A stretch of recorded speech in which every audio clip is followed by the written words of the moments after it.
Hello everybody, welcome back. Today as well we have got you another video. In this video I'll show you how you can simply go ahead and cancel your subscription for Apple TV. But before that, please make sure to like our video, subscribe our channel, and yes, without any further delay we'll simply go ahead and step into our video.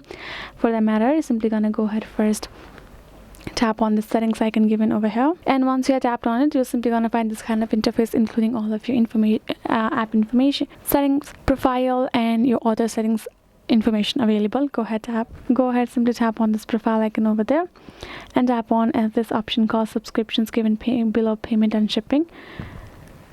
Once you have tapped on it, you will be able to find all kind of apps that you have done the subscriptions for, including your Apple TV. Go ahead, tap on that particular app that will be over here, and simply go ahead, tap on this scroll down, tap on this cancel subscription option for that particular service of your app, and do the confirmation as well. Once you have done so, you will simply be able to cancel your particular subscription for Apple TV from your mobile phone like that. So yes guys, this is the very easy method for you, and I hope this video was helpful to you all. Thank you so much for watching, and yes, I'll see you guys in our next video.